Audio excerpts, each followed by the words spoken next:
함께 읽은 아모스서 5장 21절부터 27절까지의 말씀을 중심으로 정의와 공의를 행하라. 정의와 공의를 행하라 라고 하는 제목으로 함께 은혜를 나누도록 하겠습니다. 아모스라는 이름에 담긴 뜻은 짐을 진 자입니다. 그에게 지워진 짐은 여호와의 말씀이었습니다. 그는 본래 선지자가 아니었습니다. 뽕나무를 기르던 농부였습니다. 동시에 양을 치던 목자였습니다. 그에게 여호와의 말씀이 맡겨졌습니다. 누구나 다 좋아하는 축복의 말씀이 아니었습니다. 누구나 다 싫어하는 심판의 말씀이었습니다. 절대로 쉽지 않은 사명이었습니다. 그럼에도 외쳐야 했습니다. 모든 사람들이 하나같이 다 외면한다 할지라도 외쳐야 했습니다. 누구에게도 도움을 청할 수 없는 외롭고 곤란한 상황에 내몰리게 된다 할지라도, 사면 초과의 상황에 내몰리게 된다 할지라도 외쳐야 했습니다. 생명의 위협을 받게 된다 할지라도 외쳐야 했습니다. 심지어 받은 말씀을 선포하다가 죽임을 당하게 된다 할지라도 절대로 포기하지 말고 외쳐야 했습니다.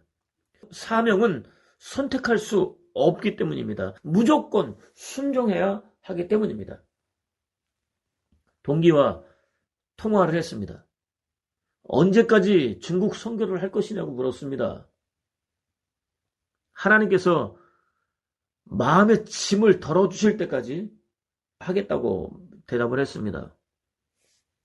또 그는 남왕국 유다의 드고와 출신입니다.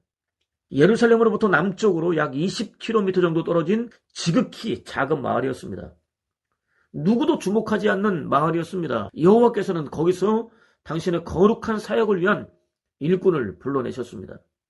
남왕국 유다가 아니라 북왕국 이스라엘에 부으실 혹독한 심판에 대해서 선포하라고 명령하셨습니다. 여호와께서는 마리아 역시 갈릴리 나사렛이라는 깡촌으로부터 불러내셨습니다. 이렇게 하나님의 일꾼에게는 출신이나 배경이 중요하지 않습니다. 어떤 사람이냐가 중요합니다. 여호와께서 주신 말씀을 액면 그대로 받아들일 수 있는 사람이면 됩니다. 액면 그대로 간직할 수 있는 사람이면 됩니다. 액면 그대로 순종할 수 있는 사람이면 됩니다. 상황에 따라서 가감하지 않고 액면 그대로, 날것 그대로 증거할 수 있는 사람이면 충분합니다. 선지자 아모스가 그런 사람이었습니다. 마리아가 그런 사람이었습니다. 저와 여러분 역시 맡겨진 하나님 말씀을 가감하지 말고 그대로 받아야 합니다. 그대로 간직해야 합니다. 그대로 증거해야 합니다. 절대로 자신의 유익을 위해서 가감하거나 왜곡하거나 변질시키거나 타협하지 말아야 합니다. 당시 북왕국 이스라엘의 왕은 여로보암 2세였습니다. 그는 왕위에 오른 초기 친아수르 정책을 폈습니다. 아수르로부터 도움을 받았습니다. 서로 적대시하고 있던 주변 국가들을 물리쳤습니다. 왕국의 경계를 확장시켰습니다. BC 755년경 동맹국 아수르가 일시적으로 쇠퇴했습니다. 그는 이때를 놓치지 않았습니다. 북쪽으로는 하맛 어기까지, 남쪽으로는 여메 곧 사해까지 영토를 확장했습니다. 다윗과 솔로몬 이후 가장 넓은 영토를 차지했습니다. 남왕국 유다를 완전히 둘러싸는 것과 같은 형국이었습니다. 우시야가 다스리고 있던 남왕국 유다 역시 전성기를 구가하고 있었습니다. 남북 왕국 모두 강성했습니다. 식민 이스라엘이 남북으로 갈라진 이후 거의 유일한 때였습니다. 모든 면에서 다윗과 솔로몬의 땅과 거의 흡사한 풍요를 누리고 있었습니다. 선지자는 바로 이때 여호와께 부름을 받았습니다. 선지자는 먼저 다메섹, 가사, 아스돗, 두로, 에돔, 암몬에게 임할 여호와의 심판에 대해서 선포했습니다.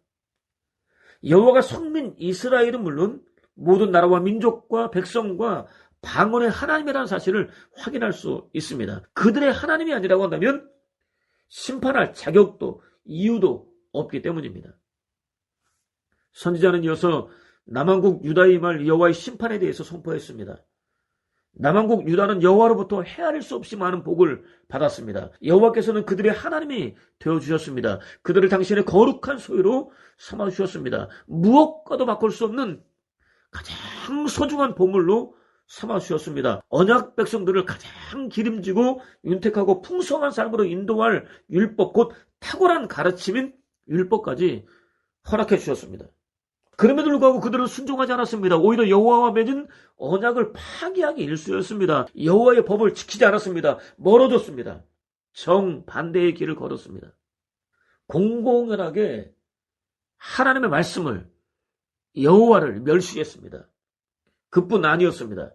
여호와께서 가장 싫어하시는 온갖 우상들에게 미혹되기까지 했습니다.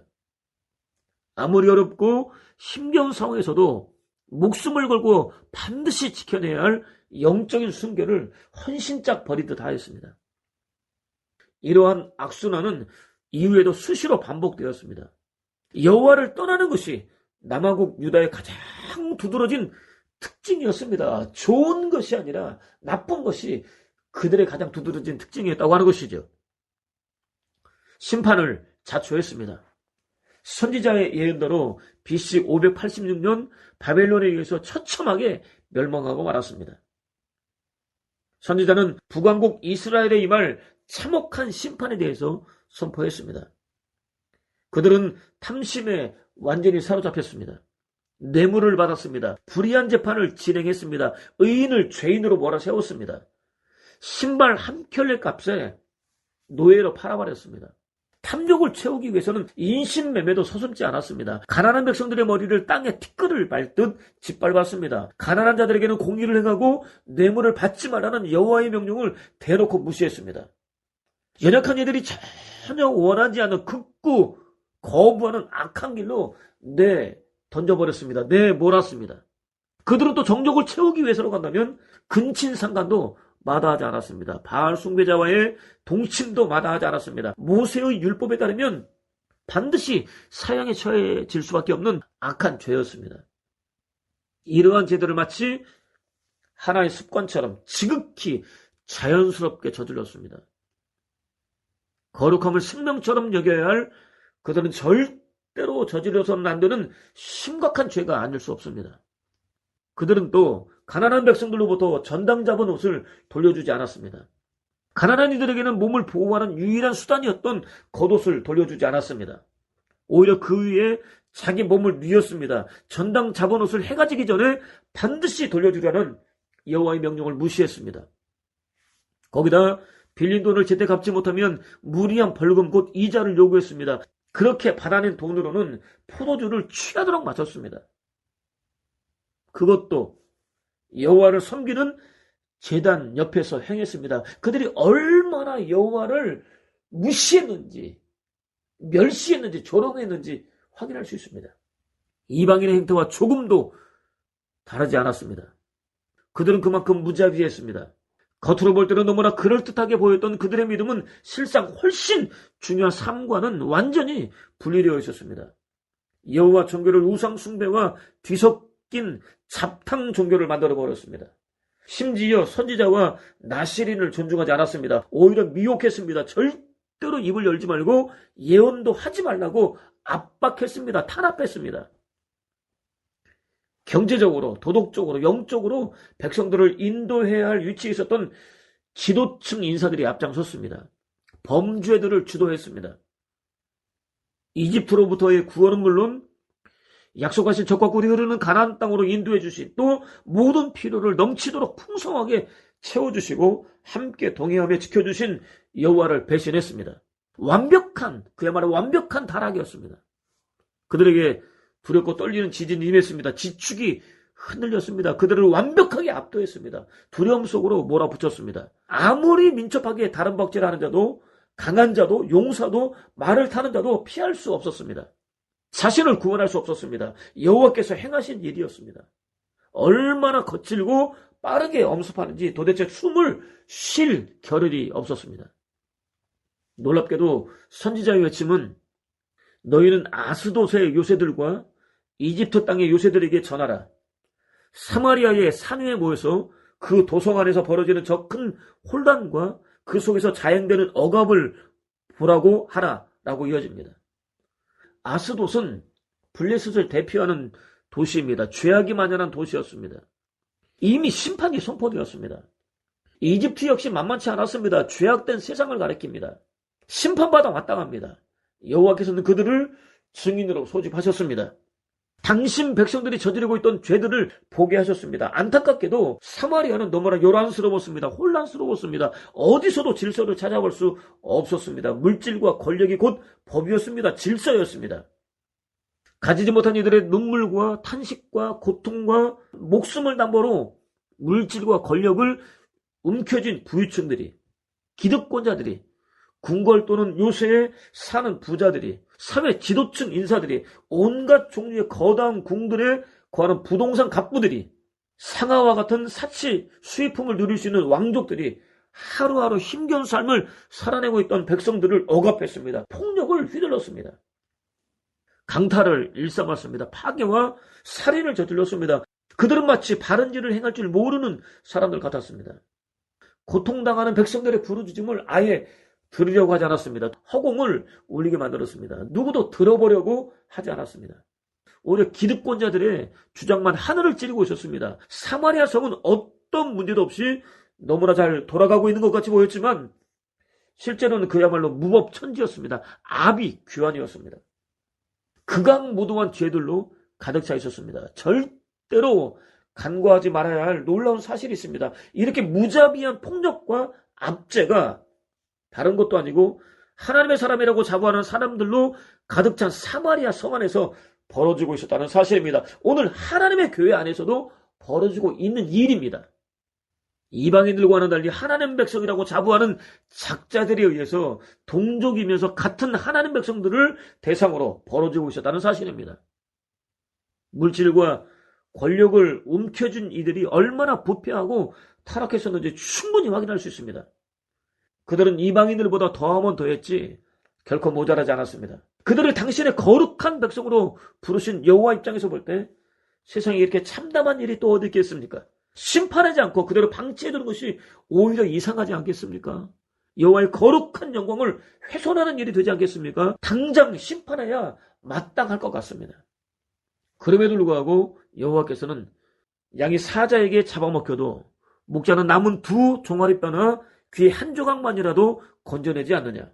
이스라엘 백성도 그와 같이 남으리라 라고 선고하셨습니다.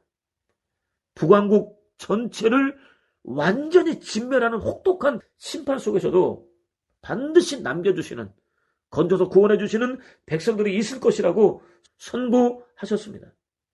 가슴이 미어집니다. 눈물이 앞을 가립니다. 여호와 하나님의 사랑은 도대체 얼마나 깊고 얼마나 높고 얼마나 넓은 것일까요? 여호와께서는 도대체 왜 죽어마땅한 흉악한 죄를 습관처럼 범하고 있는 그들을 포기하지 못하는 것일까요? 감히 흉내낼 수 없는 엄청난 사랑을 베풀어 주시는 것일까요? 아무리 양보해도 구원받을 만한 어떤 자격도 갖추지 못한 저와 여러분들을 붙들고 계시는 것일까요? 땅의 모든 족속들 가운데서 오직 그들만 선택하셨기 때문입니다. 특별한 소유로, 제사장 나라로, 거룩한 백성으로 선택하셨기 때문입니다. 저와 여러분을 창세전에 이미 당신의 거룩한 자녀로 작정해 주셨기 때문입니다. 놀라운, 도무지 갚을 수 없는 은혜가 아닐 수 없습니다. 여호와의 시선은 다시 북왕국 이스라엘의 죄로 돌아갑니다.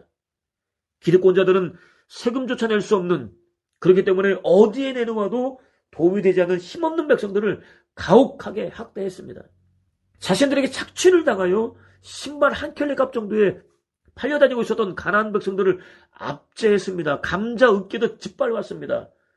그들은 또 과도하게 긁어모은 무수히 많은 재물로 각종 연호를 베풀었습니다. 술과 쾌락에 빠졌습니다. 방탕했습니다. 여호와의 말씀은 귀뚱으로도 듣지 않았습니다.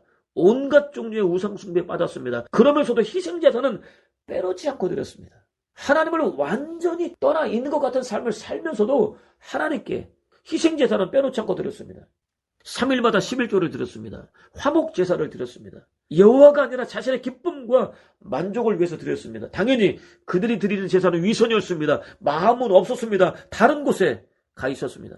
마음은 다른 곳에 가 있었습니다. 혹독한 징계가 선포되었음에도 불구하고 돌아서지 않았습니다. 오히려 징계를 재촉했습니다. 여호와께서는 그들의 일을 깨끗이 하겠다고 선포하셨습니다. 곧 먹을 양식을 주지 않겠다고 선포하셨습니다. 비가 내리지 않게 하겠다고 선포하셨습니다. 어디서도 마실 물을 얻지 못하게 하겠다고 선포하셨습니다. 극심한 기근 속에서 겨우 자란 곡식은 동풍으로 말려서 죽게 하겠다고 선포하셨습니다. 그래도 남은 곡식이 있다고 한다면 메뚜기 떼가 몰려와서 먹게 하겠다고 선포하셨습니다. 활력을 상징하는 말과 청년들만을 골라서 죽이는 전염병으로 치겠다고 선포하셨습니다. 천지를 뒤엎는 지진을 일으키겠다고 선포하셨습니다. 징계가 선포될 때마다 후렴구처럼 너희는 나에게 돌아오지 않았다. 여호와의 말씀이다라는 구절이 이어집니다. 여호와께서는 그들이 자신들이 저지른 죄를 깨닫고 회개하기를 바라셨습니다. 심판을 선포하신 이유는 그들이 회개하고 돌아오기를 바라셨기 때문입니다. 당신께 돌아오기를 바라셨습니다. 진심이셨습니다. 간절하셨습니다. 어떤 일을 하지 않고도 충분히 먹고 살 수 있는 유한 계급을 충분히 누리고 있었던 그들은 조금도 아랑곳하지 않았습니다. 죄로부터 벗어나려고 하지 않았습니다. 죄가 그들을 놓아주지 않았습니다. 죄는 이렇습니다. 처음에는 사람의 죄를 붙잡습니다. 죄를 짓습니다. 나중에는 죄가 사람을 붙잡습니다. 절대로 놓아주지 않습니다. 죄가 보이면 무조건 반응하도록 조종합니다. 여호와께서는 그들에게 당신을 묘성 성자, 삼성 성자를 만드시고 짙은 어둠을 아침으로 바꾸시느니 낮을 밤으로 어둡게 하시며 바닷물을 불러올려 땅에 쏟으시느니 그의 이름 여호와시라. 염소 성자에 이어 황소 성자를 올라오게 하시고 포도 따는 처녀들이 뜨면서 황소 성자를 지게 하시느니 그의 이름 여호와시라 라고 소개하셨습니다. 죄로부터 돌아서지 않는 북왕국 이스라엘을 심판하는 주체가 다른 누구도 아닌 당신이라고 소개하셨습니다. 공의를 뒤엎어 소태같이 쓰게 만들고 정의를 땅에 떨어뜨리는 자들을 심판하시는 주체가 당신이라고 소개하셨습니다. 이는 그들을 구원하기 원하는 여호와께서 안타까운 마음으로 부르시는 애가입니다. 너희를 치는 일은 나다. 너희를 치는 일은 나다. 너희를 심판하는 일은 나다. 라고 외치는 하나님의 애가라고 하는 거죠. 슬픈 노래라고 하는 것이죠. 여호와의 애끓는 열정이 담겨 있습니다. 저와 여러분을 구원하기 원하는 하나님의 마음은 진심입니다. 어떤 상황에서도 변하지 않습니다. 징계하실 때도 이방인들은 완벽하게 진멸하시지만 거룩한 당신 백성들은 반드시 남겨놓으십니다. 정말로 살기 원한다면 상황이나 조건만 갖추어지게 되면 언제든지 변할 수 있는 저와 여러분이 아니라 여호와를 붙잡아야 합니다. 여호와 하나님께 소망을 두어야 합니다. 본문은 내가 너희 절기들을 미워하여 멸시하며 너희 성회들을 기뻐하지 아니하나니 라고 이어집니다. 미워하다는 주로 꺼리다, 싫어하다, 원수, 대적, 원한 등으로 번역되고 있는 단어입니다. 너무나 꺼리고 싫어해서 대적같이 또는 사무치는 원한 때문에 원수같이 여기는 마음이라고 의역할 수 있습니다. 여호와께서 북왕국 이스라엘 백성들이 지키고 있는 각종 절기들을 싫어하셨습니다. 멸시하셨습니다. 거부하셨습니다. 여호와께서 저와 여러분이 목숨처럼 여기며 지키고 있는 절기들에 대해서 이런 마음을 가지신다면 정말로 큰일입니다. 절기를 지키는 것보다 훨씬 더 중요한 일이 있다는 의미가 암시되어 있습니다. 본문은 너희가 내게 번제나 소제를 지를지라도 내가 받지 아니할 것이요 너희의 살찐 희생의 화목제도 내가 돌아보지 아니하리라 라고 이어집니다. 번제는 희생제물을 통째로 완전히 불에 태워서 드리는 제사입니다. 희생과 순종을 의미합니다. 소제는 피 흘림 없이 드리는 제사입니다. 전적인 희생과 헌신을 의미합니다. 번제와 소제는 여호와께 드리는 대표적인 제사입니다. 백성들은 거기에다 화목제까지 챙겨드렸습니다. 희생제물에서 손색이 전혀 없는 짐승을 거룩하게 구별하여 드렸습니다. 하나같이 자원해서 드리는 제사였습니다. 겉으로는 충분해 보이는 제사들이었습니다. 여호와께서는 이 제사들을 받지 않겠다고 선언하셨습니다. 거들떠보지도 않겠다고 선언하셨습니다. 여호와께서 저와 여러분의 정성을 기울여 드리는 예배에 대해서 이런 마음을 가지신다면 정말로 큰일입니다. 역시 예배를 드리는 것보다 훨씬 더 중요한 일이 있다는 의미가 암시되어 있습니다. 본문은 네 노래소리를 내 앞에서 그칠지어다. 네 비파 소리도 내가 듣지 아니하리라 라고 이어집니다. 여호와께서는 각종 악기를 동원해서 드리는 찬양도 그치라고 선언하셨습니다. 듣고 싶지 않다고 선언하셨습니다. 여호와께서 저와 여러분의 마음과 뜻과 정성과 힘을 다해 드리는 찬양에 대해서 이런 마음을 가지신다면 정말로 큰일입니다. 이 또한 찬양을 드리는 것보다 훨씬 더 중요한 일이 있다는 의미가 암시되어 있습니다. 본문은 오직 정의를 물같이 공의를 마르지 않은 강같이 흐르게 할지어다 라고 이어집니다. 흐르게 할지어다에 해당하는 히브리어의 뜻은 굴리다입니다. 굽이치는 강물처럼 격렬하게 흐르게 하라는 명령령입니다. 마르지 않는 이라는 형용사가 수식하고 있습니다. 그렇습니다. 정의와 공의는 그치지 않고 마르지 않고 계속해서 끊임없이 또 거침없이 흘러야 합니다. 온갖 절기들을 빠짐없이 지키는 것보다 헤아릴 수도 없이 많은 각종 예배 곧 제사들을 빼놓지 않고 드리는 것보다 목이 터질 듯이 외쳐 부르는 찬양보다 훨씬 더 중요합니다.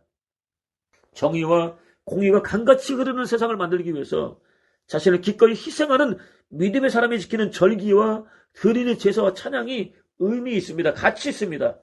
여호와께서 하나도 빼놓지 않고 모두 다 기쁘게 받으십니다. 이스라엘의 통치자들아, 이제는 제발 그만하라.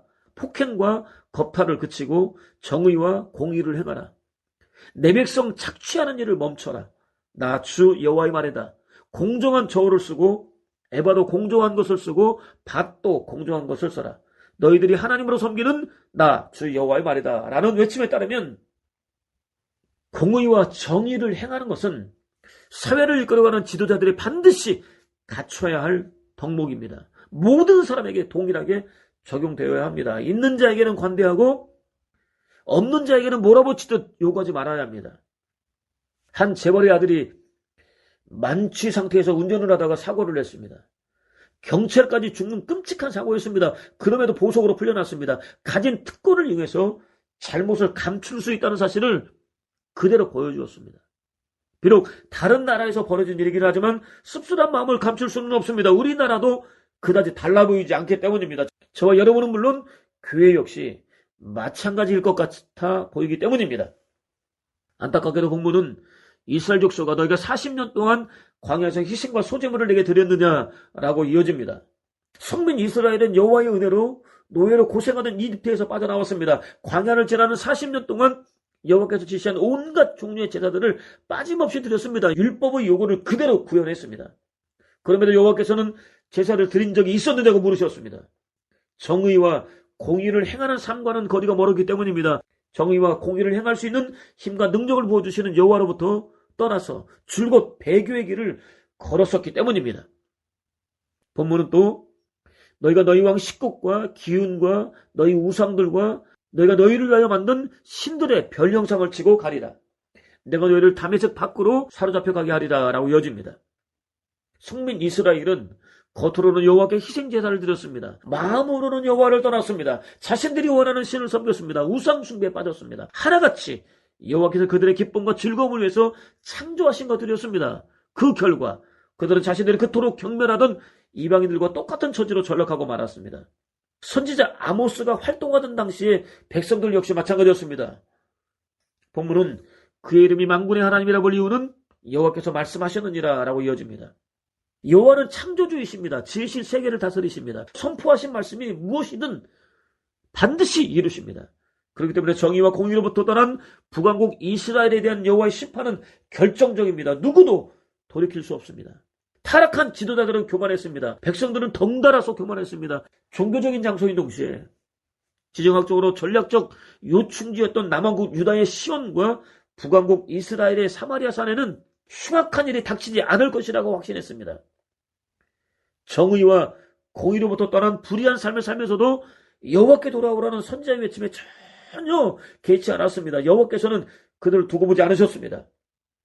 지극히 자기중심적인 그들이 떠벌리며 자랑하고 있던 화려한 궁궐과 집을 철저하게 타격하셨습니다. 가족들 가운데 누구도 살아남을 수 없는 혹독한 재앙으로 씌웠습니다. 이후 여호와께서는 선지자에게 5가지의 환상을 보여주셨습니다. 메뚜기 환상, 불환상, 다림줄 환상, 여름 과일 한 광주리 환상, 성전이 파괴되고 민족이 전멸하는 환상입니다. 메뚜기 환상과 불환상은 선지자가 간청하자 거두어 들이셨습니다. 선지자는 여호와께서 다림줄을 들고 계시는 세 번째 환상을 보았습니다. 더 이상 여호와께 용서해 주시기를 구하지 않았습니다. 아니, 구할 수 없었습니다. 저와 여러분에게도 여호와께 용서를 구하지 못할 때가 반드시 옵니다. 그때 종교 전문가 또는 직업적인 제사장이 나섰습니다. 왕에게 선지자가 나라와 민족의 멸망은 물론 왕의 죽음까지 외치고 있다고 고발했습니다. 선지자에게는 다시는 입을 열어 하나님을 팔지 말라고 겁박했습니다. 당장 남왕국 유다로 돌아가서 선지자 노릇하라고 외쳤습니다. 거기서 밥이나 비려 먹으며 살라고 저주했습니다. 반란이라는 정치적인 죄까지 뒤집어 씌웠습니다. 선지자는 제사장의 공갈과 협박에 전혀 기죽지 않았습니다. 자신은 여호와께 부름을 받았다고 당당하게 외쳤습니다. 제사장을 향해서 너는 나더러 하나님을 팔아 너희 이스라엘 백성과 이삭의 가문을 치지 말라고 하지만 여호와께서 바로 그 때문에 네 아내는 바로 이 성읍에서 몸을 팔고 네 아들 딸은 칼에 맞아 쓰러지며 네 농토는 남이 측량하여 나눠가지고 너는 사로잡혀간 그 더러운 땅에서 죽겠고 이스라엘 백성은 사로잡혀 고국을 등지고 떠나가게 되리라 라고 말씀하신다 라고 외쳤습니다. 안타깝게도 선지자의 외침은 그대로 이루어졌습니다. 전쟁에서 피한 군사들은 모두 죽임을 당했습니다. 보호장치를 잃은 여인들은 매춘부로 전락했습니다. 평생 노예로 살았습니다. 북왕국 이스라엘은 BC 722년 역사의 뒤안길로 사라지고 말았습니다. 선지자에게 네 번째 환상이 임했습니다. 다익은 과일 한 광줄이었습니다. 이내 물러버렸습니다. 화려하고 웅장하고 또 풍성해서 그럴듯해 보이지만 실제로는 썩어 문드러져 있는 타락한 지도자들의 영적 실체였습니다. 그들은 가난한 사람을 짓밟았습니다. 숨통을 아주 끊어놓았습니다.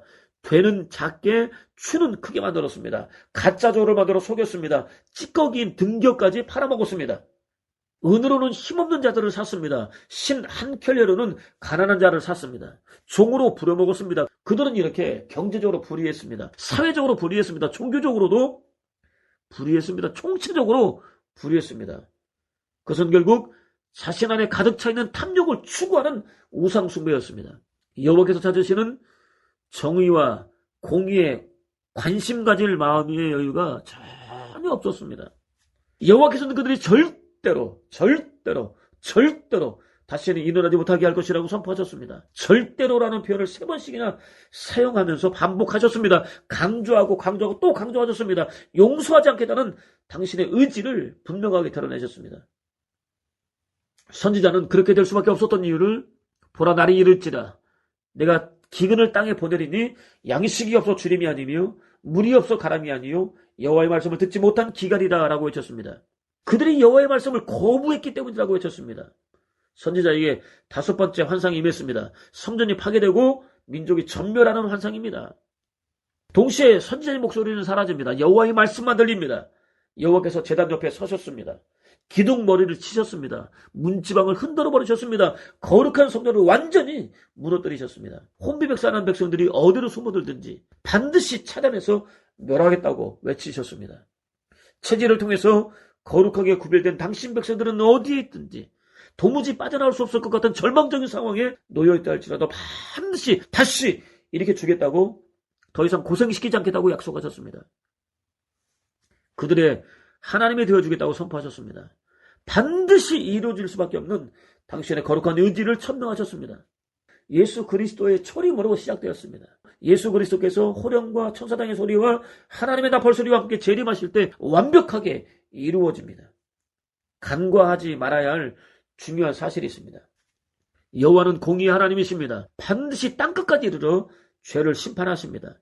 동시에 여호와는 사랑의 하나님이십니다. 절대 절망 속에서 희망을 창조하십니다. 또 여호와는 신실하십니다. 세상은 다 변해도 인간은 다 변해도 그래서 절대로 믿을 수 없어도 여호와 하나님 한 번만큼은 절대로 변하지 않습니다. 믿고 의지하고 맡길 수 있는 유일한 분이십니다.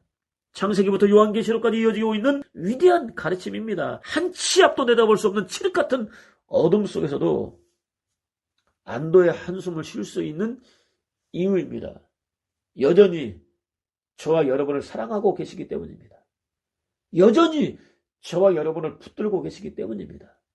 혹 저와 여러분들이 범죄하여 당신을 떠나 있을 때 징계를 통해서라도 돌이키시는 한결같이 그렇게 하시는 분이시기 때문에 우리는 절망 속에서도, 환난 속에서도, 시험 속에서도 안도의 한숨을 쉴 수 있는 것입니다. 오늘 우리는 예수 그리스도의 탄생을 기다리는 대림절 절기를 보내고 있습니다. 예수 그리스도께서는 정의와 공의가 완전히 무너져버린 세상에 오셨습니다. 온갖 종류의 폭력들이 난무한 세상에 무방비 상태로 노출된 채 고통당하고 있던 백성들을 위해서 자신의 삶 전부를 투자하셨습니다. 그들의 구원을 위해서 모든 핍박과 조롱과 멸시를 받으셨습니다. 마침내 십자가에 달려 죽으셨습니다. 솔로몬을 찾은 스바 여왕은 하나님께서 사랑하는 이스라엘을 영원히 굳게 세우려고 당신을 그들의 왕으로 세우시고 정의와 공의로 다스리게 하셨습니다. 라고 말했습니다. 여호와께서 솔로몬을 왕으로 세우신 이유는 정의와 공의를 행하도록 하시기 위해서였다고 말했습니다. 여호와께서 저와 여러분을 당신의 거룩한 백성으로 구별해 주신 이유 역시 정의와 공의를 행하도록 하시기 위해서였습니다. 한편 선지자는 내가 무엇을 가지고 여호와 앞에 나아가며 높으신 하나님께 경배할까? 내가 번제물로 1년 된 송아지를 가지고 그 앞에 나아갈까? 여호와께서 천천의 수양이나 만만의 강물 같은 기름을 기뻐하실까? 내 허물을 위하여 내 마다들을, 내 영혼의 죄로 말미암아 내 몸에 열매를 드릴까? 라고 외쳤습니다. 도대체 어떻게 하면 여호와 하나님께서 자신에게 돌아올 수 있느냐고 외쳤습니다. 사람아, 주께서 선한 것이 무엇임을 네게 보이셨나니 여호와께서 네게 구하시는 것은 오직 정의를 행하며 인자를 사랑하며 겸손하게 네 하나님과 함께 동행하는 것이 아니냐라고 고백했습니다. 여호와께서 찾으시는 것은 1년 된 가장 좋은 송아지도, 헤아릴 수 없이 많은 희생 제물들로부터 강같이 흘러나오는 기름도, 가장 소중한 마다들도 아니라고 외쳤습니다. 저와 여러분이 이것이면 되겠지라는 확신 속에 질리도록 드리고 있는 물질도 아니라고 외쳤습니다. 오직 정의를 행하는 것, 곧 압제당하는 자들을 위해서 자신에게 주어진 책임을 다하는 것이라고 외쳤습니다. 인자를 사랑하는 것, 곧 압제당하는 자들을 위해서 당신 자신을 희생제물로 내놓으심으로 당신에게 주어진 책임을 다하신 예수 그리스도를 사랑하는 것이라고 외쳤습니다. 압제당하는 자들을 구원하기 위하여 아들을 내놓으심으로 당신에게 주어진 책임을 다하신 여호와와 함께 동행하는 것이라고 외쳤습니다. 그때 비로소 잊지 않고 지키는 절기들이 의미 있습니다. 드리는 온갖 예배들이 의미 있습니다. 소리 높여 외치는 감사와 찬양도 의미가 있습니다. 아무리 어렵고 힘겨울지라도 자신에게 주어진 대사회적인 책임을 다하는 복된 삶, 그것을 통해서 오늘도 희망의 끈을 놓고 쓰러져 가고 있던 영혼들을 위로하고 격려하며 일으켜 세워주는 복된 삶, 여호와께서 그런 저와 여러분을 책임지고 지키시며 보호해 주시며 피로까지 넘치도록 풍성하게 채워주시는 복된 삶, 무엇보다 당신에게 주어진 책임을 다하기 위해서 탄생하실 예수 그리스도를 기쁨으로 맞을 수 있는 복된 삶을 사는 저와 여러분 되시기를 주님의 이름으로 축원을 드립니다.